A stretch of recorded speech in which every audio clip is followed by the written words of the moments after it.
तिनं आपल्या जीवाची पर्वा न करता आगीत स्वतःला झोकून देत एका चिमुरडीचे प्राण वाचवलेत। जळगावमधल्या भडगावच्या निशा पाटील या विद्यार्थिनीची राष्ट्रीय शौर्य पुरस्कारासाठी निवड करण्यात आली आहे। हालाखीची कौटुंबिक पार्श्वभूमी असलेल्या निशाच्या निवडीनं तिच्या शाळेसह कुटुंबात आनंदाचं वातावरण आहे। भडगाव इथल्या याच आदर्श कनिष्ठ महाविद्यालयाची विद्यार्थिनी निशा दिलीप पाटील हिची राष्ट्रीय बालशौर्य पुरस्कारासाठी निवड करण्यात आली आहे।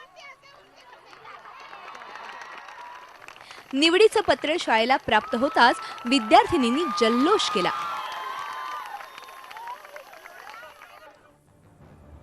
यशवंतनगर भागातील गरीब कुटुंबात राहणारी निशा पाटील ही 11वी वाणिज्य वर्गात शिक्षण घेणारी विद्यार्थिनी असून 14 जानेवारीला अभ्यासाची वही मैत्रिणीकडून घेऊन जात असताना शेजारच्या घरातून आगीचा धूर निघताना तिला दिसला आणि घरातील व्यक्ती कामानिमित्त बाहेर गेलेले, त्याचबरोबर 6 महिन्यांच्या बाळाची आई बाळाला झोळीत निजवून बाहेर गेली होती। घराचा दरवाजा उघडून तिनं बघितला तर लहान बाळाच्या झोक्याच्या दोरीला आग लागल्यानं ते बाळ जमिनीवर पडलं होतं। लाकडी धाब्याचं घर असल्यानं ते जळत होतं। क्षणाचाही विलंब न करता निशानं घरात जाऊन बाळाला बाहेर काढलं। लगेचच धाब्याचं छत खाली कोसळलं। निशानं दाखवलेल्या धाडसाची दखल घेत लागलेली वरती छताला पण आग लागलेली होती आणि मुलीचा रडण्याचा आवाज येत होता। मग ती काही दिसत नव्हती मला, पण तिच्या आवाजाच्या सहाय्याने तिला उचललं आणि बाहेर निघाली आणि ती छत पडली। मनात एक विचार पण येत होता की मध्ये गॅसची हंडी तर हंडी पण फुटू शकते। मग नंतर तो विचार मी मनातून काढला, मध्ये गेली, त्या मुलीला उचललं आणि बाहेर आली। माझी मुलगीला साऱ्यांनी इकून तिकून शिकवून आम्हाला आनंद आला। तिने मुलगीला काढलं, तिला शाबासकी मिळाली, तो बी आम्हाला आनंद झाला।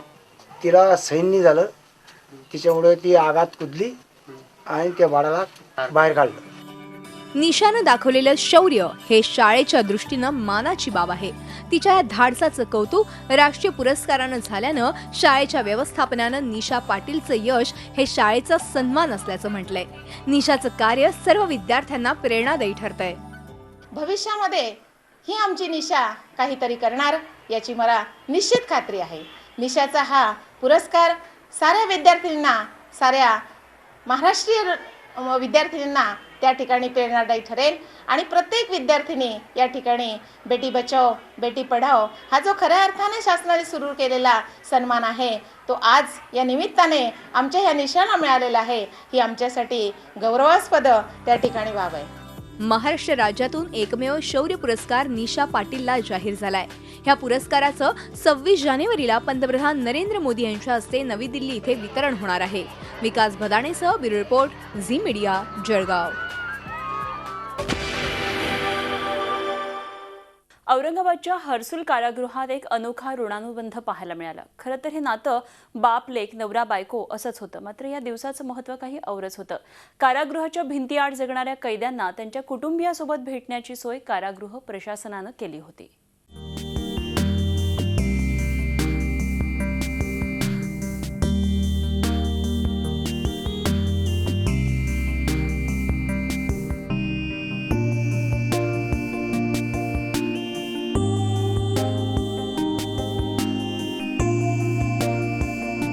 हा अश्रूचा बांध फुटलाय तो अनेक दिवसांनी या मुलांनी वडिलांना पाहिल्यावर। कुणी प्रेमाने आपल्या लहानग्याला जवळ घेतोय तर कुणी मुलीला जवळ घेऊन ढसाढसा रडतंय।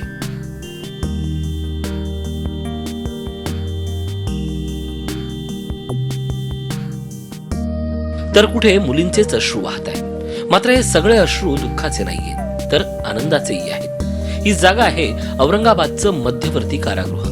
कारागृह प्रशासनानं आज कैदी आणि त्यांच्या कुटुंबियांची भेट घडवून आणली। एरवी दारांच्या मागून होणारी भेट आज समोरासमोर झाली आणि सगळ्यांचेच डोळे पाणावले।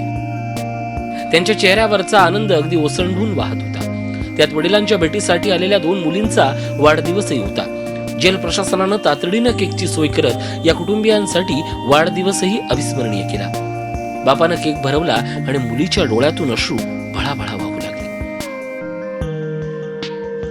एरवी जेलची ही नको नकोशी वाटणारी वास्तू आज अगदी आनंदानं फुलून गेली होती।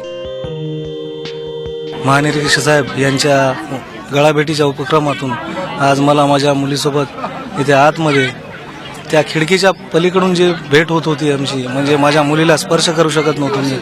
माझी मुलगी आज 13 वर्षाची झालेली आहे. तिला मी 5 वर्षापासून तिचा वाढदिवस साजरा करू शकत नव्हतो, बाहेर जाऊन तिच्यासोबत बोलू शकत नव्हतो. आज माझ्या मुलीशी मी इथं आज येऊन बोललो. तिच्या वाढदिवसाच्या निमित्तानं मी केक कापला. फर्स्ट वाढदिवस पप्पासोबत केलं. अगोदरचे घरीच केले होते, मम्मीसोबत, पुऱ्या फॅमिलीसोबत. पप्पाच राहिले ते. पप्पासोबत आज फर्स्ट टाइम केला. छान वाटतं. या भेटीगाठीच्या सोहळ्यानंतर जेल प्रशासनानं सगळ्यांसाठी जेवणाची सोय केली होती. त्यामुळे काही कुटुंबियांनी तर कित्येक वर्षांनी आपल्या आप्तांसह 4 घास खाल्ले. आजचं हे जेवण फक्त पोट भरण्यासाठीच नव्हतं, तर मन भरण्यासाठी होतं, याची जाणीव कैद्यांच्या चेहऱ्यावर पाहून येत होती. माझे पप्पा जेलमध्ये आले तेव्हा आम्ही लहान लहान होतो. त्याच्यानंतर 5 वर्षानंतर आम्हाला आता त्यांच्या जवळ बसून त्यांना बोलायला, त्यांच्याशी भेटायला मिळालं, म्हणून आम्हाला खूप चांगलं वाटलं. मला अटक झालेलं आहे 9/9/91ला. तरी त्याच्यापासून मला पहिले 8 वर्ष सुट्टी झाली नव्हती. त्याच्यानंतर मग मध्ये थोडा गॅप आल्यानंतर आता 5 वर्ष मध्ये आहो मी. लेकरं बाळ बघून आज असा आनंद झालाय मला की मी एकदम घरी बसल्यासारखं वाटतंय. आई भेटते, बायको आहे, लेकरं आहे, सर्वांची भेट झाल्यामुळे मला एकदम आनंद झाला एकदम. कैद्यांनाही 2 क्षण आनंदाचे मिळावे आणि त्यांच्या कुटुंबियांनाही आनंद मिळावा म्हणून हा सोहळा आयोजित केल्याचं अधिकाऱ्यांनी म्हटलंय. बंदी व त्याचे नातेवाईक अशा भेटींनी भरपूर भावुक होतात आणि त्यांची सुंदर पद्धतीने भेट होते. आज जवळपास 70 बंद्यांसाठी आम्ही हा उपक्रम राबवलेला आहे. हा संपूर्ण सोहळा एक आनंदवारी होता. हा आनंद अशा लोकांसाठीचा होता ज्याने आयुष्यात केलेल्या चुकांमुळे कुटुंबियांपासून त्यांना वेगळं व्हावं लागलं. मात्र जेल प्रशासनानं दुःखातील कैद्यांना एक दिवस सुखाचा दिला आणि या कैद्यांचा आजचा दिवस आनंद दिवस ठरला. Vishal Karole, Zee media, Aurangabad. Zee 24 तास रहा एक पाऊल पुढे. आणि यानंतर झी 24 तास विशेषमध्ये आपण इथेच थांबतोय. पाहत रहा झी 24 तास आणि रहा एक पाऊल पुढे.